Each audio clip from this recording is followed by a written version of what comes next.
नमस्कार, आप सभी का स्वागत है हमारे YouTube channel Hindi tutorial Kekri पर।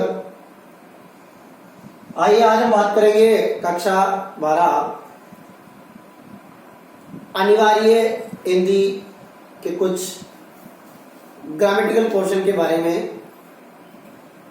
ग्रामर यहाँ पर 12 नंबर की है और प्रत्येक जो टॉपिक है वो 2 नंबर का यहाँ पर दिया हुआ है।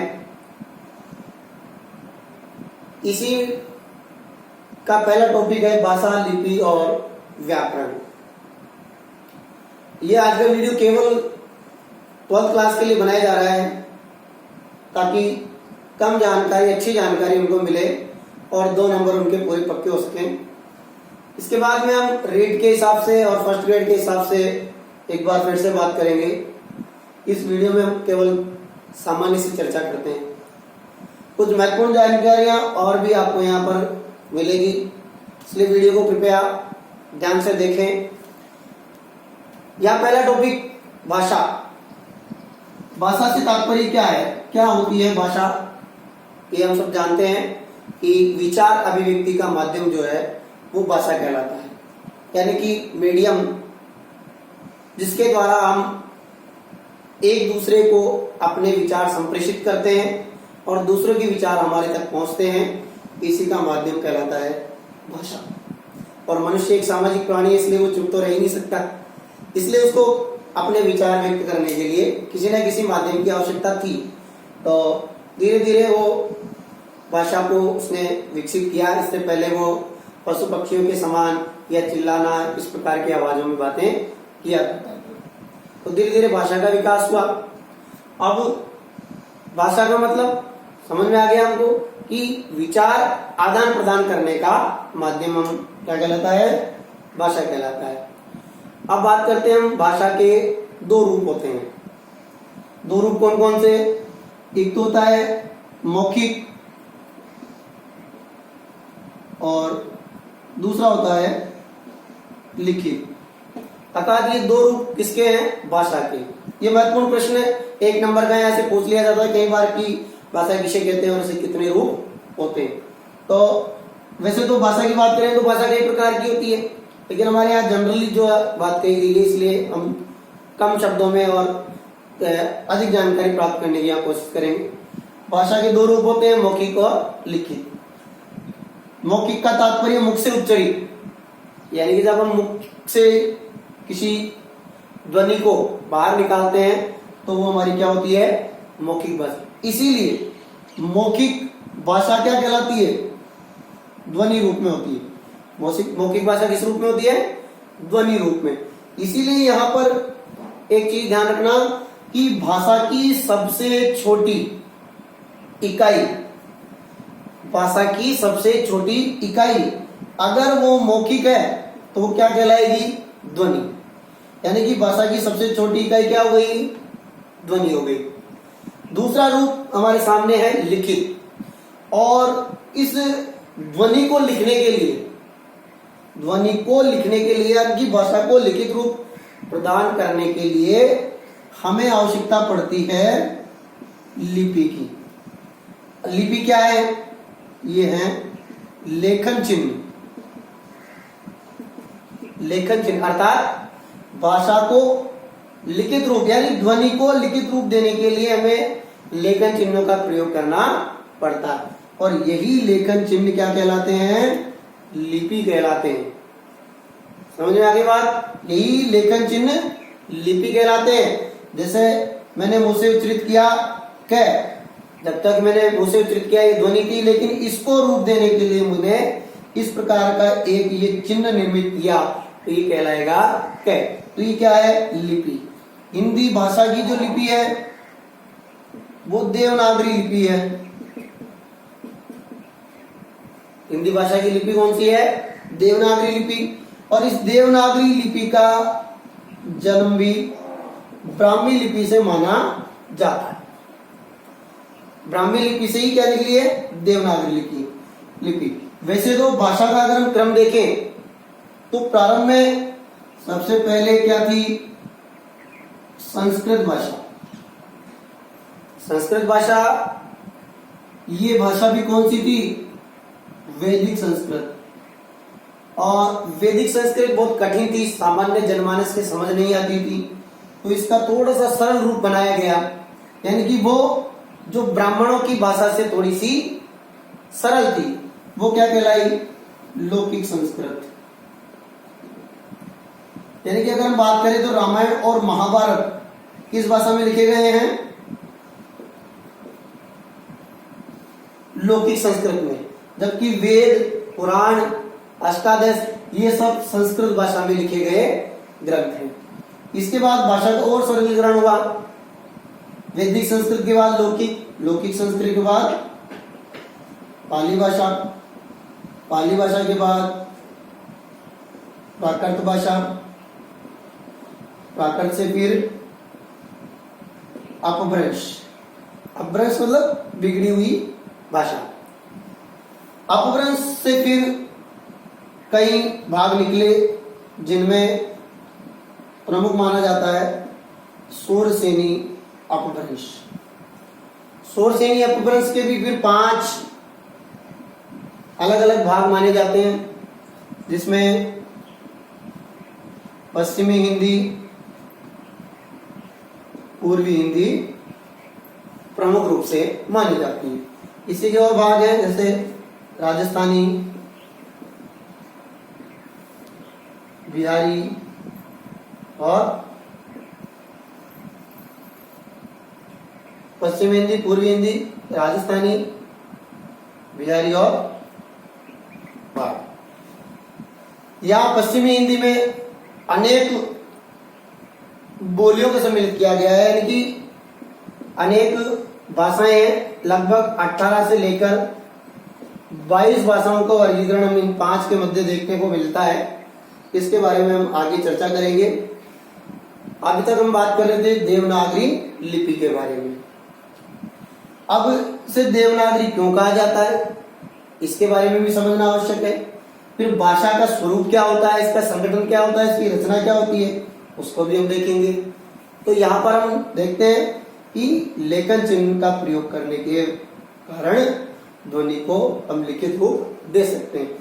देवनागरी इसलिए कहा जाता है क्योंकि सबसे पहले तो कि हमारी भाषा जो हिंदी है वो संस्कृत से निकली है। संस्कृत को हम देव भाषा कहते हैं, यानी देवताओं की भाषा, इसीलिए एक तरफ से ये क्या हो गई? देव भाषा। नागरी गुजरात के नागर ब्राह्मणों द्वारा प्रयुक्त किए जाने के कारण इसको हम नागरी कहने लगे। इस प्रकार से इसका नाम क्या पड़ गया? देवनागरी लिपि। और देवनागरी लिपि इसका नाम हो गया। तो देवनागरी लिपि यानी देवताओं के द्वारा बोली जाने वाली और नागर ब्राह्मणों द्वारा की गई, इसलिए इसको हम देवनागरी लिपि भी कहते हैं। देवनागरी लिपि में वर्णों की यानी ध्वनि की जो व्यवस्था है वो 2 है, एक है स्वर और दूसरा है व्यंजन। अब हम यहाँ बात कर लेते हैं स्वर और व्यंजन के बारे में भी। हालांकि स्वर और व्यंजन अपने आप में एक बहुत बड़ा टॉपिक है, इसके बारे में पूरी चर्चा अगर हम करें तो शायद एक कक्षा इसकी भी बन सकती है, लेकिन यहाँ सामान्य से जानकारी की बात करते हैं हम कि स्वरों की संख्या जो है वो 11 मानी जाती है। स्वर आपको आते होंगे ए, आ, ई, बड़ा ई, उ, बड़ा उ, री, ए, ऐ, ओ और औ। ये 11 स्वर हो गए। इसके अलावा अंग और अह, ये अनुस्वार है। अंग इसको हम बोलते हैं अनुस्वार है और ये विसर्ग। आगे बात करते हैं हम व्यंजन की। स्वरों में आजकल एक और आ जो स्वर है वो भी प्रयुक्त किया जाता है, जैसे अंग्रेजी का आ, इसमें अर्धचंद्र बिंदु का प्रयोग किया गया है। जैसे हम लिखते हैं डॉक्टर, तो ये आ और ओ के मध्य की ध्वनि मानी जाती है। री को अब यहाँ पर शुद्ध स्वर नहीं मानते, लेकिन फिर भी इसका अपना अलग महत्व है, वरना इस प्रकार के शब्दों को लिखने में हमें किसी अन्य चीजों की सहायता लेनी पड़ती है। हालांकि आजकल हम ऐसे भी लिखने लग गए, लेकिन फिर भी संस्कृत में इसी का महत्व माना जाता है। आगे हम बात करते हैं व्यंजनों की। तो व्यंजनों की संख्या कितनी है? 33। तो ये एक तरह से आपको आता होगा क च ट त और प, उसके बाद य र ल व श श श ह और क्ष त्र गे। अब यहां देखो ये क्या वाली लाइन है, क ख ग घ ङ। ये का आप जो है खुद लिखने का प्रयास करें। मैं आपको कुछ बात बताऊं कि जैसे ये क है और ये 5 इसके वर्ण हैं, तो ये पूरा क वर्ग के नाम से जाना जाता है। इसी प्रकार इसके 5 वर्ण च वर्ग के नाम से जाने जाएंगे। तो इस प्रकार से पूरे क च ट त और प 5 वर्ग बन जाते हैं और 5 वर्गों में 5 × 5 बराबर 25 वर्ण सम्मिलित किए जाते हैं। और यानी कि कैसे लेकर मैं तक ये स्पर्श व्यंजन के नाम से जाने जाते हैं। अब यहाँ ये बात होगी, लेकिन एक बात ये भी ध्यान रखें आप, इस स्वर और व्यंजन में डिफरेंट क्या है। इस स्वर और व्यंजन में अंतर भी है, वर्ण देखने में तो एक जैसे लग रहे, पर अंतर क्या है इनमें कि व्यंजन का उच्चारण बिना स्वर के संभव नहीं है। इसका मतलब ये ध्यान रखना कि हमेशा अगर हम कहीं भी व्यंजन लिखते हैं तो व्यंजन को प्रदर्शित करने के लिए नीचे हलंत लगाया जाता है, अन्यथा सीधा हिसाब है। अगर हमने यो कह लिखा तो इस क में स्वर मिला हुआ रहेगा। तो व्यंजन बिना स्वर की सहायता के व्यंजन बोला नहीं जा सकता, और स्वर को बोलने के लिए हमें किसी चीज की आवश्यकता नहीं है, क्योंकि जब भी हम इसका उच्चारण करते हैं तो मुख से वायु निर्बाध गति से बाहर की ओर निकल जाती है और कहीं भी टकराती नहीं, इसलिए इनको बोलने में किसी और चीज की आवश्यकता नहीं। तो व्यंजन का ध्यान रखना, बिना स्वर की सहायता के व्यंजन बोले नहीं जा सकते। आइए बात करते हैं वापस कैसे लेकर मैं तक के 25 वर्ण स्पर्श व्यंजन के नाम से जाने जाए। इसके बाद अगर हम जोड़ेंगे इनको तो 25 तो ये हो गए, 26, 27, 28, 29, 30, 31, 32 और 33। अब हम बात करेंगे कि ये 3 कहां से आ गए भाई। यहां तक तो इसकी संख्या पूरी हो गई, तो ये 3 क्या है, तो ये 3 क्या माने जाते हैं, ये संयुक्त व्यंजन माने जाते हैं। ये क्या माने जाते हैं, संयुक्त व्यंजन। क्षेत्र और गे ये संयुक्त व्यंजन है, जिनका निर्माण कैसे होता है, क प्लस श प्लस ए। र का निर्माण त र और एस। गे का निर्माण ज प्लस या प्लस ऐसे। और इसके लिए एक और प्रचलित है, इसका उच्चारण हम जैसे करते हैं गे के नाम से, गे प्लस ये प्लस ए। ये जब हम लिखते हैं तो क्या लिखते हैं इसको, गे ज्ञानी। तो देखो इसे भी हो सकता है, तो गे प्लस ये प्लस ए। तो इस प्रकार से जब हम बात करेंगे तो स्वरों की संख्या तो हो गई 11, व्यंजन की संख्या हो गई 33। तो वर्णमाला किससे मिलकर बनती है, स्वर और व्यंजन से, यानी कि स्वर प्लस व्यंजन क्या हो जाएगी, वर्णमाला। तो वर्णमाला में वर्णों की अगर संख्या की बात की जाए तो 11 + 33 = 44, यानी कि वर्णमाला में वर्णों की संख्या कितनी होगी, 44। लेकिन यदि हम देवनागरी लिपि की बात करें तो देवनागरी लिपि में वर्णों की संख्या जो मानी जाती है वो है 52, यानी कि देवनागरी लिपि में वर्णों की संख्या 52 होती है। कैसे हुई 52, तो देखिए स्वरों की संख्या 11, व्यंजन हमने देख लिए 33, टोटल हो गए 44। तो 40 स्वर प्लस व्यंजन 44 हो गए। इसके बाद में क्षेत्र ज्ञ और एक और संयुक्त स्वर इसमें जो माना जाता है वो है श्र, स प्लस र प्लस ए। तो ये हो गए 4 संयुक्त। तो 44 + 4 संयुक्त हो गए, यानी कि यहां देखते हो ये संयुक्त हो गए, और ये वर्णमाला इसमें स्वर प्लस व्यंजन दोनों सम्मिलित हो गए। इसके अलावा हमारे पास एक अंग और एक है, यानी इन दोनों को क्या माना जाता है, अयोग भाग कहलाते हैं। ये अयोग भाग की संख्या कितनी हो गई, 2।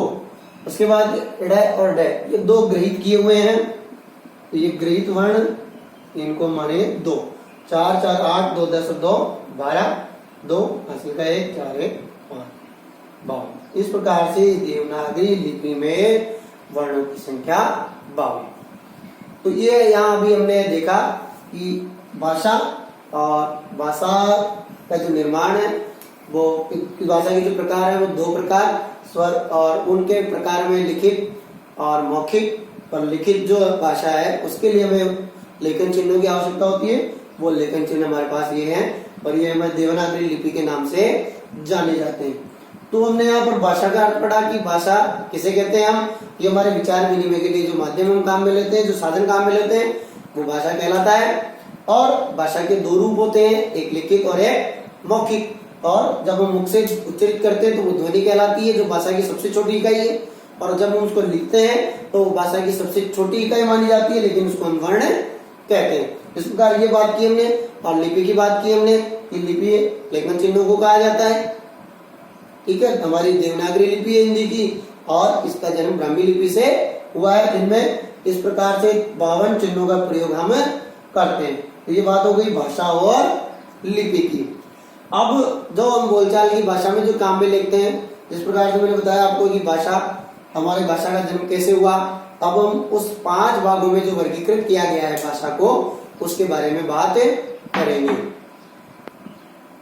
तो एक बात और यहाँ समझने की है, वो भी आप समझ लीजिए कि हमने बात की अभी देवनागरी लिपि की, यानी ये जो लिपि चिन्ह है, या कह सकते हैं हम कि इन्हीं को हम क्या कहेंगे, वर्तनी चिन्ह। एक बात और महत्वपूर्ण कि विश्व की सर्वाधिकांश, या कह सकते हैं कि विश्व की जितनी भी लिपियां हैं उन लिपियों में देवनागरी लिपि को सर्वश्रेष्ठ माना जाता है। देवनागरी लिपि को सर्वश्रेष्ठ मानने के पीछे एक रीजन है कि इस लिपि में जैसा बोला जाता है वैसा ही लिखा जाता है। ये एक वैज्ञानिक लिपि है, क्योंकि इसके उच्चारण स्थल, प्रत्येक जो वर्तनीय, प्रत्येक जो चिन्ह है उसका उच्चारण स्थल भी अलग है और उसके लिखने का जो चिन्ह है वो भी अलग है, ध्वनि भी इसकी अलग है।